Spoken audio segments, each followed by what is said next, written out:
इन्हीं सलूट करने वाले लोगों से वो प्रोफेशन जीवित रहता है, जिंदा रहता है। तो पेशा अपने आप में खराब नहीं होता, खराब हम करते हैं। एक कहावत है इंग्लिश में, power corrupts and absolute power corrupts absolutely. ध्यान देना इस बात को, पावर करप्ट्स यानी शक्ति जो होती है वो व्यक्ति को पथभ्रमित करती है, भ्रष्ट करती है। लेकिन आप ध्यान से सोचना, क्या ये स्लोगन सही है? मेरी दृष्टि में सही नहीं है। अगर आपके भीतर करप्ट होने की भावनाएं बीज नहीं है तो आपको कोई करप्ट कर सकता है? कभी नहीं कर सकता। यदि आप करप्ट होते हो तो बस इतना ही उसका अर्थ है कि आपको मौका नहीं मिला था अभी तक, आज आपको मौका मिला। यानी मौका मिलेगा तभी ये पता लगेगा कि आप असली ईमानदार हो या नकली ईमानदार हो।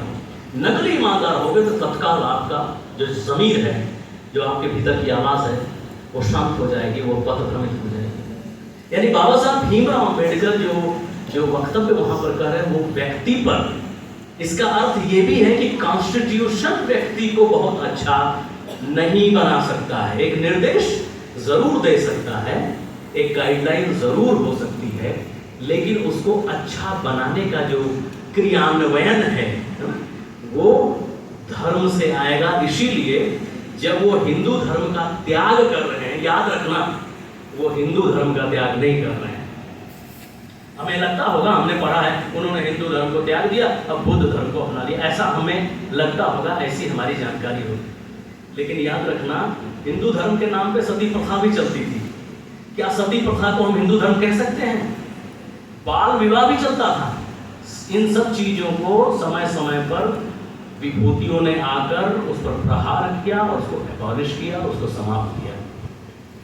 यानी हर वो कुरीति जो किसी भी धर्म में चलती है उसको उस धर्म का हिस्सा नहीं माना जा सकता।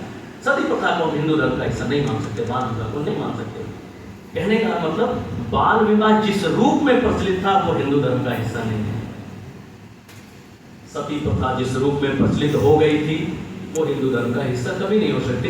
हिंदू धर्म के हिस्से में उपनिषद भी आता है, वेद भी आता है, गीता का सार सूत्र भी आता है। और मैं आपको दावे के साथ कह सकता हूं कि भारत में शायद 1% लोग भी नहीं होंगे जिन्होंने अपने शास्त्रों को पढ़ा होगा। बहुत लोगों ने तो देखा भी नहीं होगा। अब मैं यहीं पर पूछ लूं, कितने उपनिषद हैं? कितने उपनिषद की पुस्तकों को देखा है आपने? वेदों को देखा भी है कि नहीं? किताब जाके देखी है, पलटा है कि नहीं? जवाब अमूमन ना के आसपास आएगा। जब हमने शास्त्रों को देखा तक नहीं है, पढ़ने की बात छोड़ दो, अगर मैं कहूं पढ़ा भी है, क्योंकि शास्त्र में अंततः तो आपको शब्द ही तो मिलेंगे। अगर शब्द ही मिल रहा है तो ज्योग्राफी में भी वही शब्द है और फिजिक्स में भी शब्द है, हर जगह साहित्य में भी शब्द है, कविताओं में भी शब्द है, शायरी में भी शब्द है। तो शब्द से क्या शब्द को पढ़ा जा सकता है? नहीं। शब्द के पीछे जो सत्य है, शास्त्रों में उस सत्य को उन शब्दों के माध्यम से अभिव्यक्त करने की कोशिश की गई है। क्या हम उन शब्दों के माध्यम से उस सत्य को just by reading a book, a text और स्क्रिप्चर समझ सकते हैं? मुश्किल है। भगवान बुद्ध या कोई भी ऐसा ऋषि जब भी वो कोई वाचन करते थे, कोई बातें करते थे, सत्संग करते थे, तो शब्द नहीं बताते थे, वो अपने पास बिठाते थे।